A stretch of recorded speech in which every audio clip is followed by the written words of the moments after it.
So I'm doing a little video here on the fuel pump relay problem.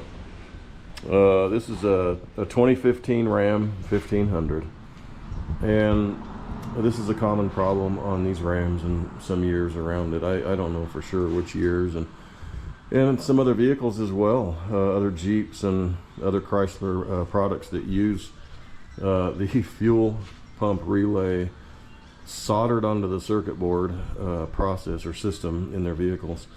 Not smart and very frustrating for the consumer, for the owner, when it comes time to change one of those. You know, I had a starter relay go out. Actually, it wasn't this pickup; it was a different one. But the starter relay. Oh, it was this pickup. Yeah, because I remember the other one had writing on it. The starter relay went out in this, and look how easy. You just pop it out, pop a new one in, and you got a starter relay resolved. Some of the other relays here, you know, if they go out, then you can just change them. They don't go out very often. Something that I wanted to mention here, I'm babbling about these relays in here, and I'm failing and forgetting, I think, to mention that the fuel pump relay is soldered onto the circuit board underneath there, and I don't know why they chose to put that relay on the circuit board. There's other relays on that circuit board as well.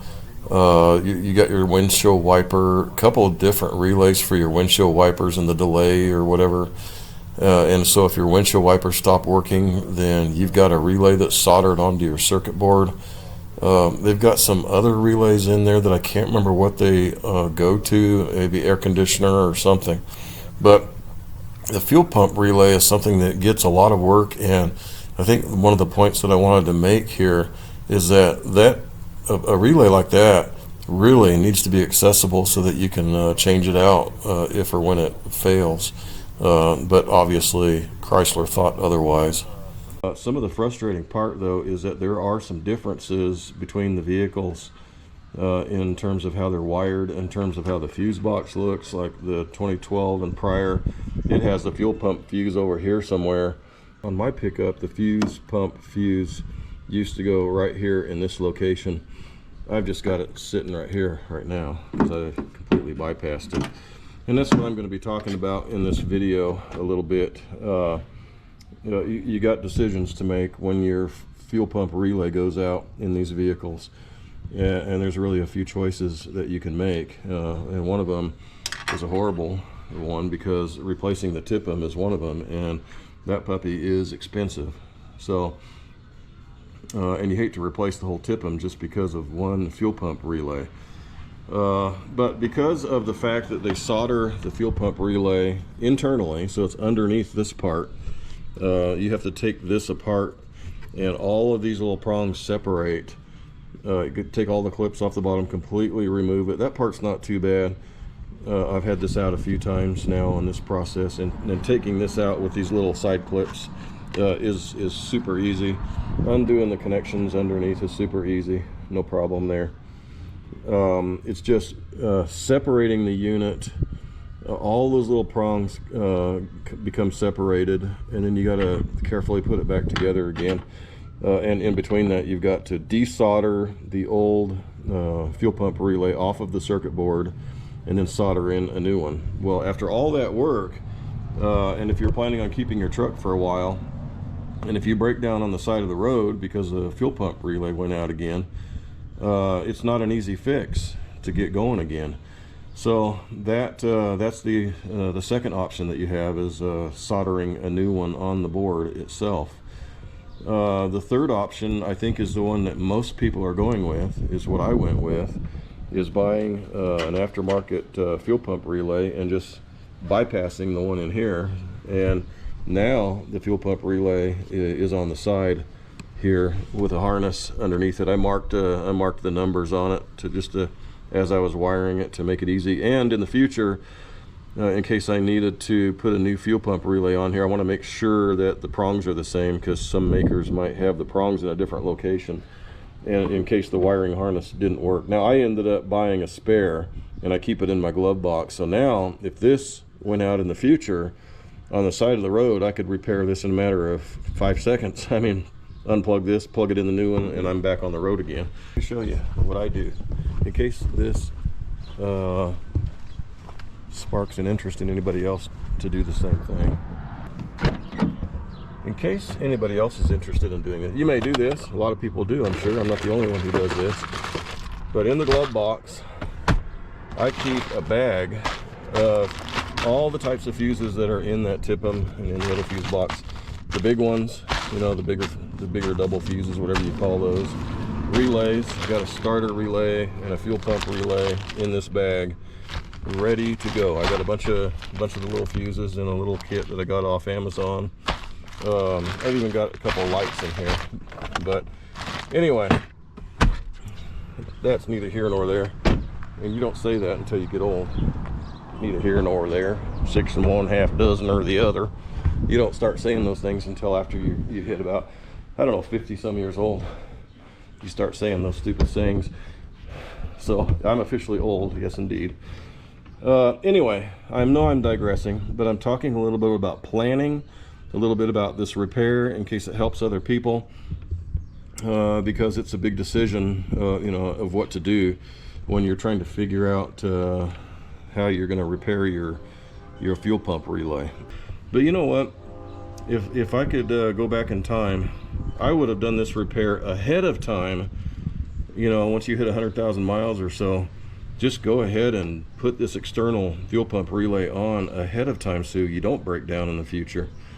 Yeah, I wish I would have done that. I've done a lot of other work to my truck, water pump, both pulley, tensioner pulley, and all new hoses. I put all new hoses on, new aluminum radiator, and new heavy duty serpentine belt, and all kinds of things. But anyway, but for planning purposes, how smart would that be to do this ahead of time so that you just don't have to worry about it? So I want to talk a little bit about the wiring process, because there wasn't enough info on YouTube for everything. I had to figure a little bit out myself. I did most of the figuring out by watching other YouTube videos, and then realizing that, hey, things aren't always the same. Like someone talks about using the gray harness. Maybe that works in their vehicle, I don't know. And in the gray harness in this one, you don't use any of the wires in there.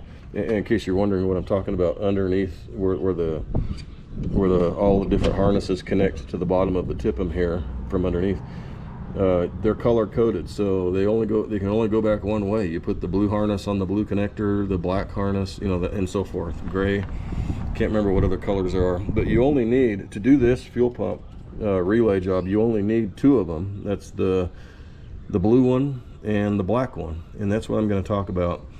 Since this worked for me, this process worked, I thought I'm going to do a YouTube video. Even though it's after the fact, I wanted to do a YouTube video when I did this. As you can see, I've got this silicone because I drilled a couple of holes in the side so I can close this box and still have things, you know, watertight with my fuses in here, in case you were wondering why I've got silicone there. But anyway, I keep digressing, sorry about that. I'm just hoping that I can hit something that will be helpful regarding this fuel pump relay repair. The wiring, I did a little picture here, definitely not to scale or anything like that, but the reason I did this is because of trying to figure out which one this pink and green wire was. So I'm just going to talk about the wiring of this relay in terms of the thick wire and the thin wire.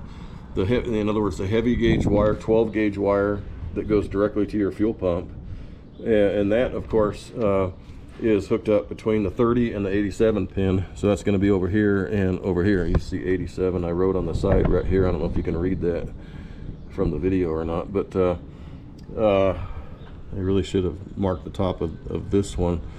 I got it on the side, but you can't see the number 30. But pretend like there's a 30 right here and an 87 right here. And we're going to talk about the 85 and the 86 later. But the 30 and the 87 is what I'm going to cover first. And that is the thick 12 gauge wire, the wire that goes back to your fuel pump, and it's a blue and orange wire that is going to your blue connector. Now, I didn't get the pin number on this when I was under there, because, and the main reason why, I don't think anybody does, because this wire sticks out like a sore thumb. At least it did on my pickup.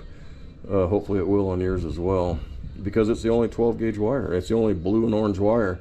And when you look in the blue connector for a 12 gauge thicker wire, there's only one in there. It's like, oh, that's got to be it. It's the only one.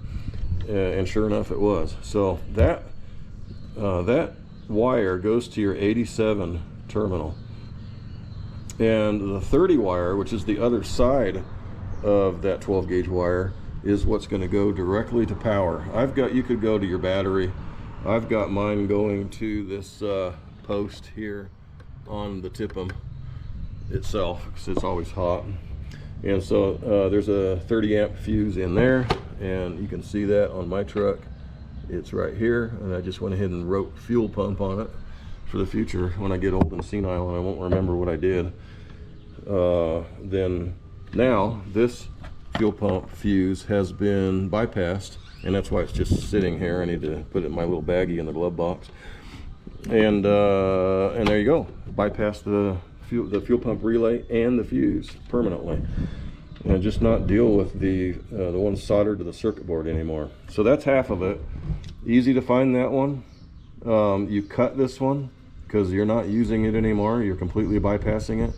So you just cut that wire, I don't know, an inch or so away from the TIPM, inch and a half, and run that directly to your 87 terminal on your relay.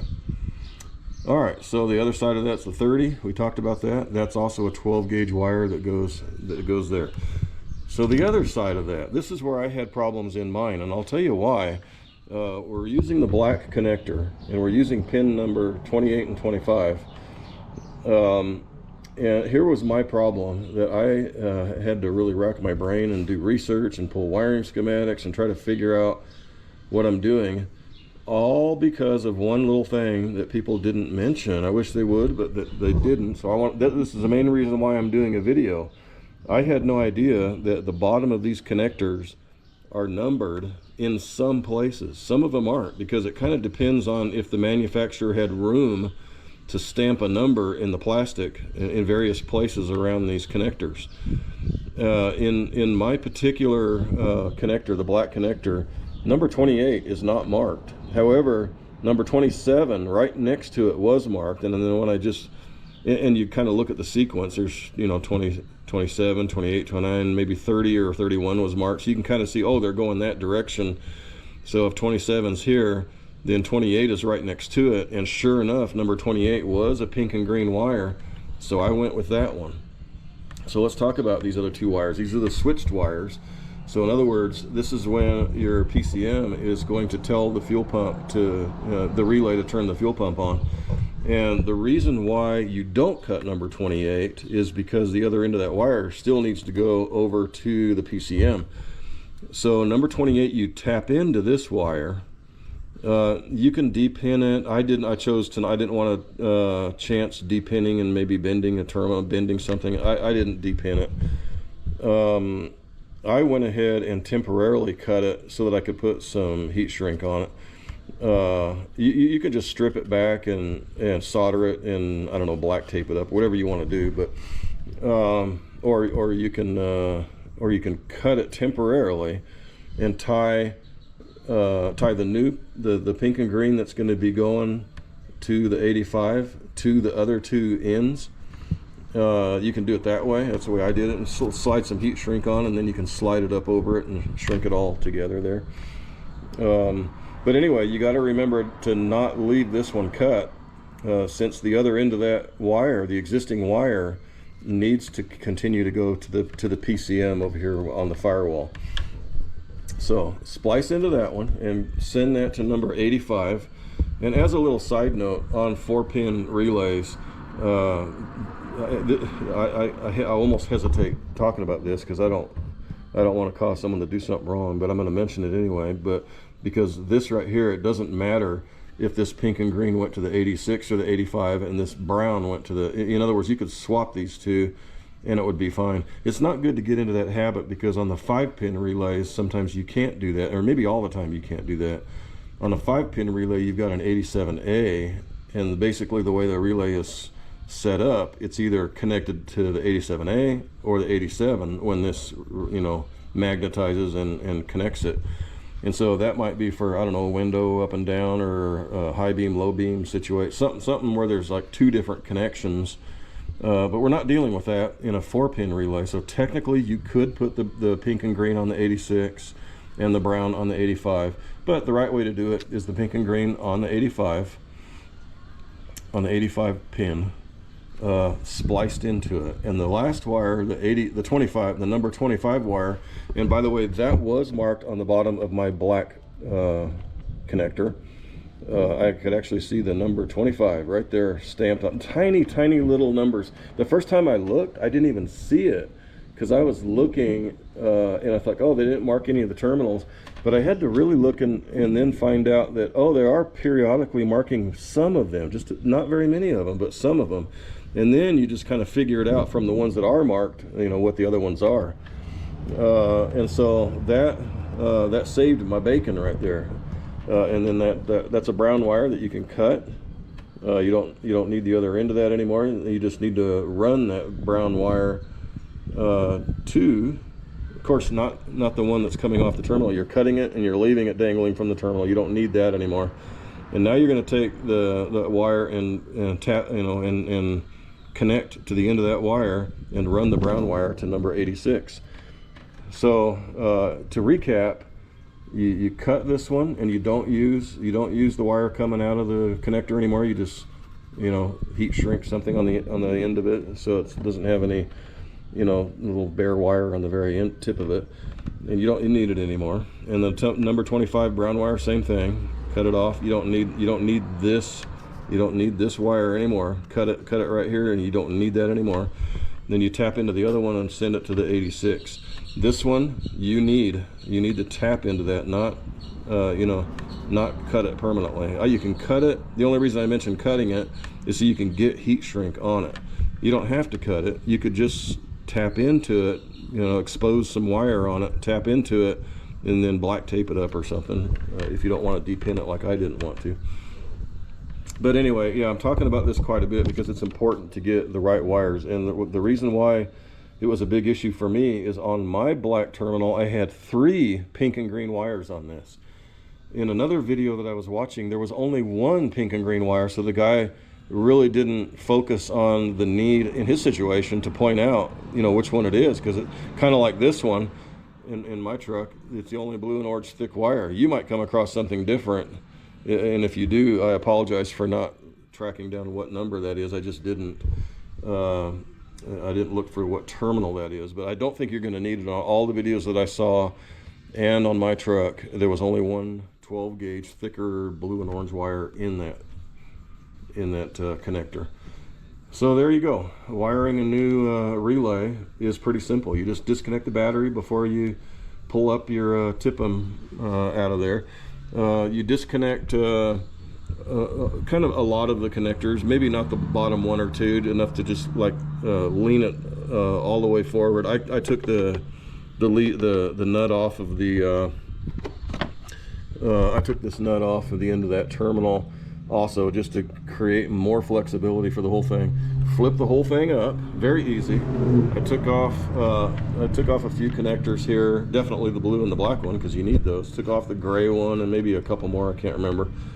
And leaned the whole thing back, and I had all kinds of places to work. And what an easy place to work too. Right on the corner of your pickup, you can just walk right up here and do all of your work, your soldering and everything. So actually, this job is not too bad at all. It sounds like a complicated job and a frustrating job, but it's not. It's surprisingly very, very easy to do, as long as you know where to look for the right wire, which ones you cut and which ones you tap into. As long as you know that, wiring this thing is super easy. And then I just put a self-tapping screw on here to, you know, mount the relay you know, you can mount it anywhere. Some people I see mount them over here. I just chose this location at random and ran my wire. I put some protection on it. I ran my 12 gauge wire kind of between the TIPM and the battery. I've seen people go this way with it. So whatever floats your boat, you know. But anyway, I would highly recommend a Ram owner to go ahead and do this before it fails on them and then leaves them on the side of the road where you've got a relay that's very difficult to repair. So anyway, I just wanted to do this video in case it helped someone out with my year of Ram 2015 1500 5.7. I don't know years around that where it's wired the same, but hopefully this will help someone out. It was a little scary starting the vehicle after I did this repair because I had no idea.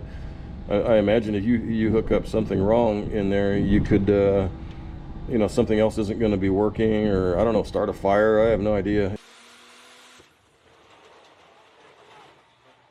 It was a little scary to do the job, but I think if you're very careful and you wire it correctly, I don't think there's anything to be scared about. When I finished this wiring process, it completely fixed my fuel pump relay issue. So and now in the future I have peace of mind that if this thing goes bad again, it's just going to be so easy to repair it. By the way, there's some people who think you fuse the other end of this, but I'm not going to leave a wire permanently connected to hot without a fuse being on that thicker wire personally. So I know there's different schools of thought on that. This has to be connected to give it power. It has to be you know, magnetized, and you know how a relay works. Otherwise you don't have anything running to it in the first place. And if it is magnetized and is connected, this fuse will blow if it's on either side of, if the issue's on either side of that. So my bigger concern is not having protection on a wire that's permanently mounted to a hot post right there. So I did it this way. This is the way other people are doing it in the videos, and I think that's the correct way. So anyway, there you have it. What comments, concerns? The clips are easy to take off. There's a big plastic lever you pull down, and as you're pulling it down, you'll see the clip start to separate, the harness start to separate from it.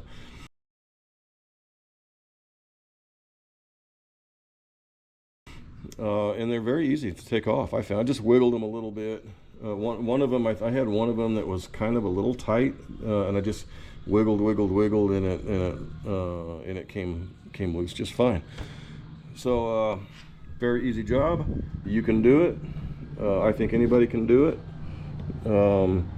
as long as you know, tap into the right wires. Do it at your own risk. I like to do videos on my Ram, sometimes on my Impala. Usually I do videos on my Ram. I just did a fuel injector video on it. Fuel pressure sensor in the back. You can barely see it back there.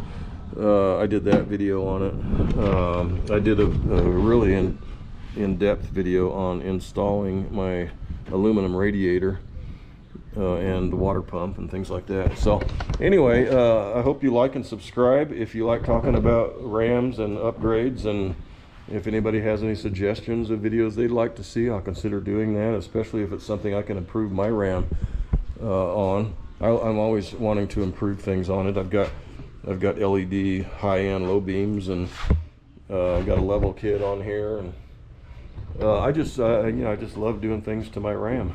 You might wonder why my fan shroud is cut here. I know it's very dangerous, having the fan spinning around like that. I put a new fan clutch on not too long ago.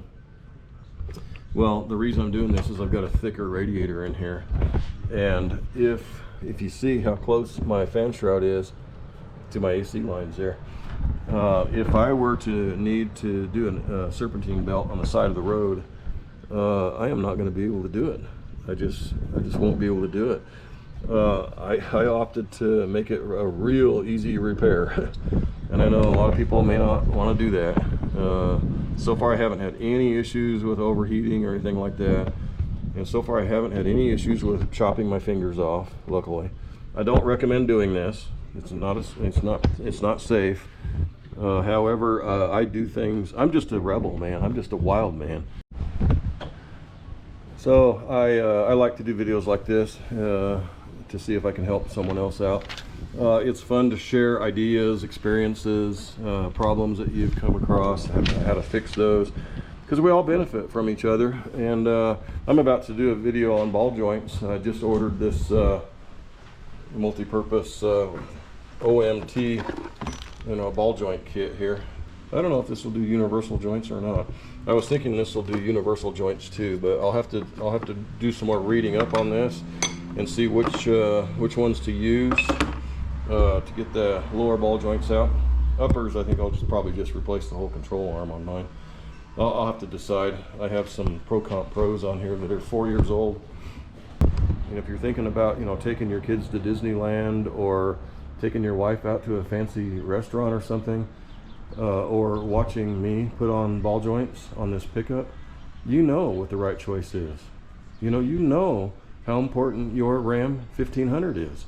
So it's not even it shouldn't even be a question. Have a good day, and don't forget to spay and neuter your pets. Oh wait, no, it's Bob Barker. Later.